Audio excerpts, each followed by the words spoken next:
So we are at the Duke Historic Estate in Hastings, Minnesota, and this is their 19th year.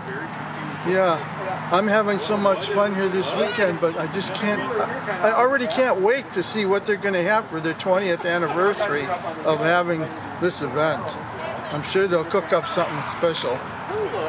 Anyway, Diane and I are going to walk around a little bit, show you around, and hey, I hope you'll have a great time. I don't think we'll be back at the end of this video, so God bless you, and we'll see you on our next one.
So that's the coffee shop behind me right over there.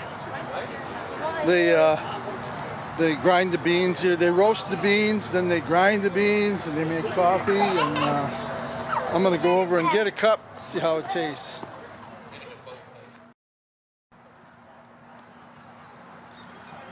So what's the difference between Union and Confederate coffee?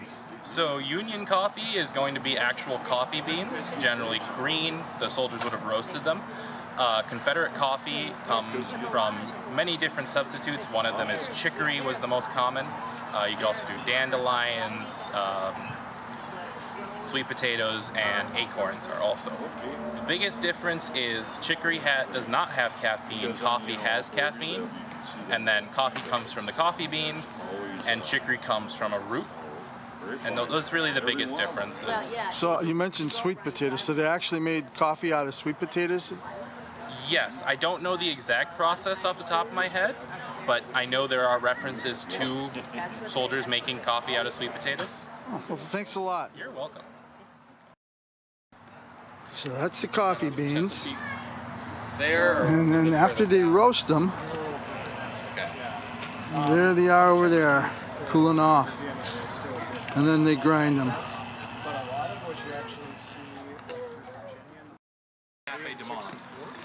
Give me the stuff you roasted today. But there were blockade runners getting to the Richmond depots. Yeah. For down south, Georgia, for example, with your question on coffee.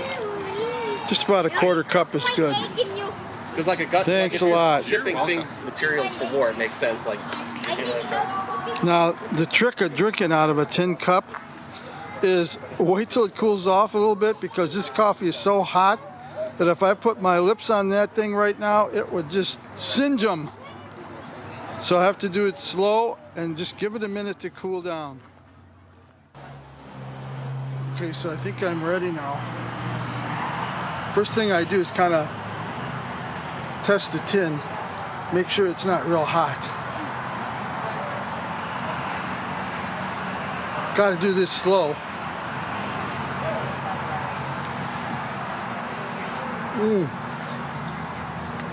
It's just right. That's really good coffee. Our quartermaster's wife made this for us, and it's called a market wallet. Now, how many do you think would carry a wallet this big in their back pocket? But that's not what it's supposed to do. There's a pocket here you can see. So if you're going to a sutler, or back in the day, a general store, and you bought some items, you could put it inside this big wallet and then just kind of just throw it on your shoulder like that and carry it home. I thought that was really, really nice of them to make for me.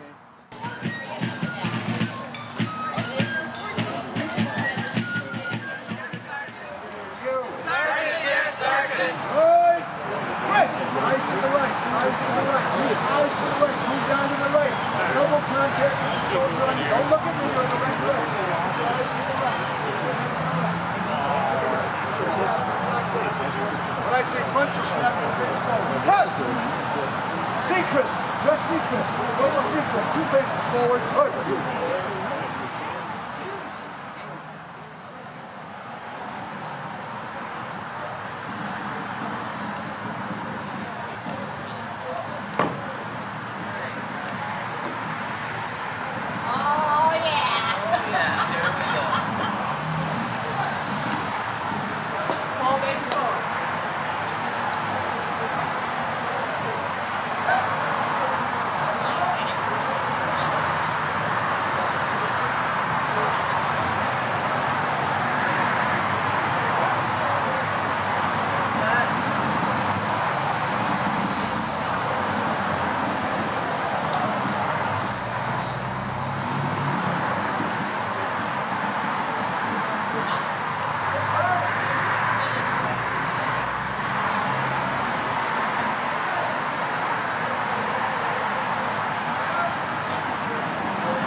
Step after washing is carding. So you feel that, can you take the wool and load the carder? Now, what breed of sheep is this? Did this come from? This is Rambouillet. Okay. Yes. I mean, I know a little bit about it, but are they a short staple or Nope, long they're staple? a long staple. Long staple, okay. Yeah, Rambouillet are a very long staple.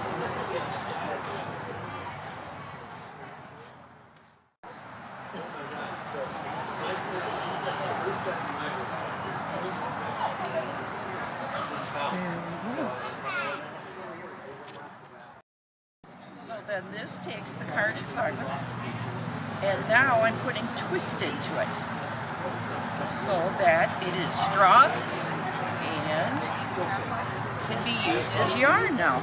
You make it look so easy.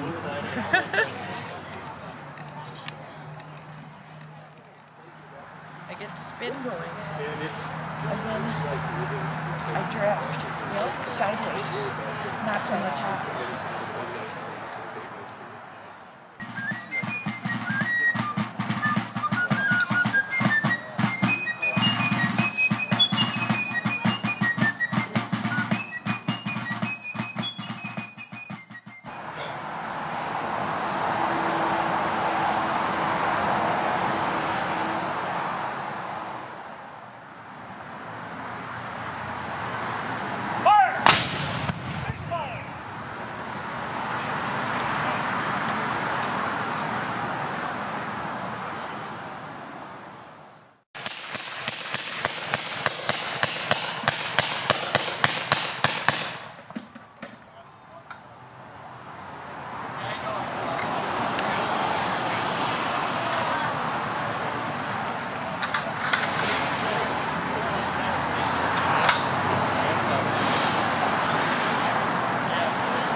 Romans 5.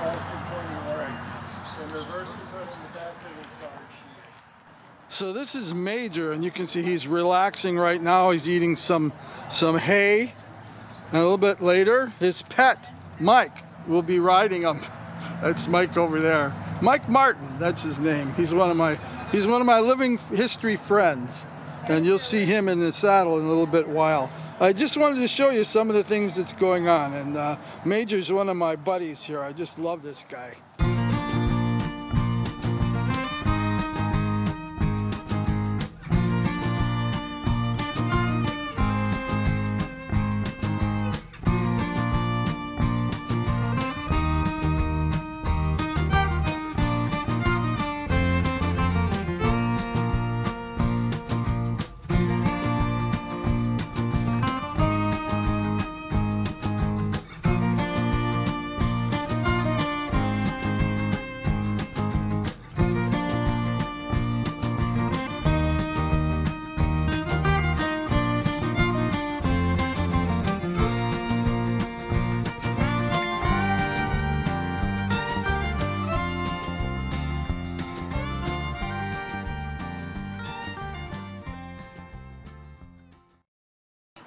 People have loved ones that have passed away, people go through mourning.